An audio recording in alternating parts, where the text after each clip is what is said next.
It is a journey of 3.5 years. The 3.5 years is a big percentage in a human life.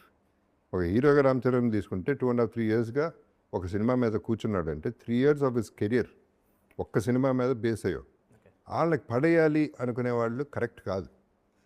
So అది నేను thanks చెప్పింది 2 reasons. ఒకటి,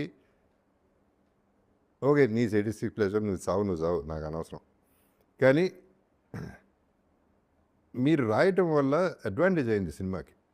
మీరు పిచ్చిగా రాశారు, కొంతమంది మంచిగా రాశారు, కొంతమంది యావరేజ్. ఇన్ని మిక్స్ రిపోర్ట్స్ చూసేవాటికి ఆడియన్స్ కన్ఫ్యూజన్లో పడ్డారు. ఇది బాగుందా బాగాలేదా అర్థం కావట్లా సినిమా, వెళ్ళి చూద్దాం అని హెల్ప్ చేశారు సినిమాకి. అందుకని థ్యాంక్స్ చెప్తా. ఇప్పుడు ఏమైంది, ఓకే ఏం లేదన్నారుగా, పెద్ద లేదన్నారుగా, అది లేదన్నారుగా, ఇది లేదన్నారు, చూసినాడు అదే బాగుందిగా, ఈ సినిమాని ఎందుకు ఇట్టు తిట్టారు, ఎందుకు ట్రోల్ చేస్తున్నారు, ఎందుకు ఇటు చేశారు యాదవ్లో అని వాళ్ళే ముక్కు మీద ఏలు వేసుకునేటట్టు చెప్పారు ఫైనలీ. ఇక వాళ్ళు నోరు మోస్తారు చచ్చినట్టు, ఇంకేం ట్రోల్ చేస్తారు. కానీ ఇంత జరిగినా, ఎన్ని ట్రోలింగ్లు జరిగినా, ఎన్ని రకాలుగా ట్రై చేసినా రామ్ చరణ్ ఒక్క మాట కూడా ఎవడో అనలా.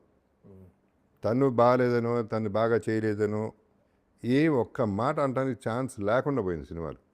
అదో పెద్ద ప్లస్ అయిపోయింది.